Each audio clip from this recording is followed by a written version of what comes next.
तुम्हारा प्रभु ईश्वर एकमात्र प्रभु है, उसे प्यार करो।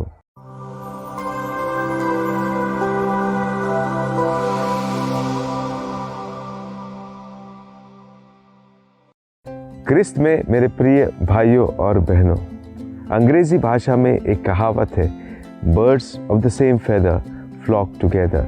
जिन चिड़ियाओं के पंख एक सरीके हैं वे हमेशा एक साथ रहते हैं।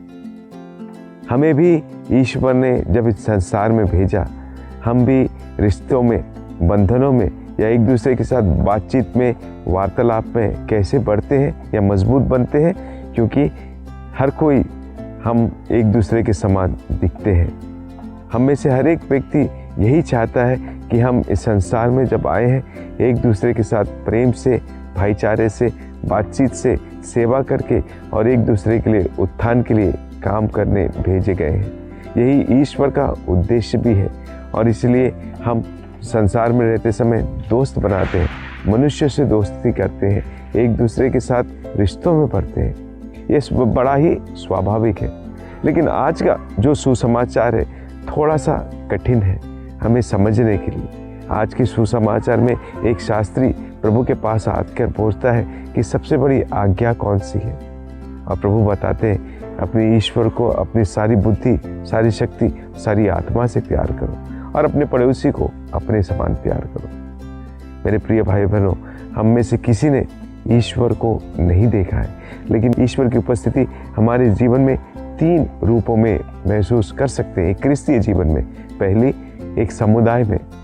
मत्ती का सुसमाचार अध्याय 18 पद संख्या 20 में प्रभु का वचन कहता है, जहाँ 2 या 3 जन मेरे नाम से जमा होते हैं मैं उनके बीच में उपस्थित होता हूँ। दूसरी, प्रभु के वचन में। यूहन्ना का सुसमाचार अध्याय 1 पद संख्या 1 में वचन कहता है, आदि में शब्द था, शब्द ईश्वर के साथ था और शब्द ही ईश्वर था। और तीसरी, पवित्र यूक्रिस्ट में।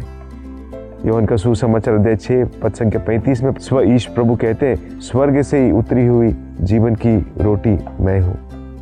मेरे प्रिय भाई बहनों, ईश्वर को सचमुच में प्यार करना उतना आसान नहीं है, क्योंकि हमने ईश्वर को नहीं देखा। और इसलिए संत यूहन्ना अपने पहले पत्र अध्याय 4 पद संख्या 20 में कहते हैं कि जब हम कहते हैं कि हम ईश्वर को प्यार करते हैं लेकिन अपने भाई और बहन से नफरत करते हैं तो हम झूठे हैं। वे आगे कहते हैं कि जिन भाई बहनों को, लोगों को हम देख सकते हैं, अपने समान समझते हैं, हमारे समान ही उनका शरीर है, हमारे समान ही उनका सब कुछ है, जब उनको हम प्यार नहीं कर सकते, जिन्हें भी ईश्वर ने अपने प्रतिरूप बनाया, तो हम झूठे हैं। तो हम ईश्वर को कैसे प्यार कर सकते हैं जिन्हें हमने कभी देखा ही नहीं। इसलिए मेरे प्रिय भाई बहनों, पवित्र वचन का पठन, सामुदायिक जब हम एक साथ मिलते हैं और पवित्र यूकरिस्ट में जब हम भाग लेते हैं, ये 3 ऐसे अवसर हैं कि हम ईश्वर को करीब से जान सकते हैं। और इसलिए जितना ज़्यादा हम इन 3 चीज़ों से प्यार करेंगे, उनमें ध्यान लगाएंगे, उतना ही हम ईश्वर को अधिक प्यार करना सीखेंगे। तो आज के लिए हमारे चुनौती यही है, इन 40 दिनों में हमें ये 40 दिन दिए गए हैं ताकि हम त्याग तपस्या से, नियम कायदों का पालन करके अपने आत्मा के लिए फल कमाएं, अपने शरीर को नियंत्रित करें और अपनी आत्मा के लिए फल कमाएं। लेकिन कभी कभी हमारे जीवन में प्रलोभन भी आएंगे, बहुत ज़्यादा आएंगे, लेकिन क्या हम इन प्रलोभनों को पार कर पाएंगे? एक प्रश्न हम सबों के लिए इस दुखभोग काल में सोचने के लिए है। हमारा सबसे पहला लक्ष्य है ईश्वर को दिल से प्यार करना। और हम कैसे प्यार कर सकते हैं? लोगों से। जब हम एक दूसरे से प्यार करते हैं, एक दूसरे की सेवा करते हैं, एक दूसरे के उत्थान के लिए कार्य करते हैं, तब हम ईश्वर को भी प्यार करने लगते हैं। क्योंकि याद रखिए, ईश्वर ने हमसे क्या कहा है? ईश्वर ने हम सबको अपने प्रतिरूप बनाया है।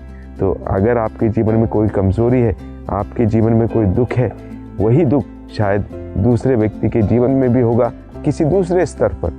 तो जैसा आपको दर्द होता है वैसे उस व्यक्ति को भी शायद दर्द होता होगा।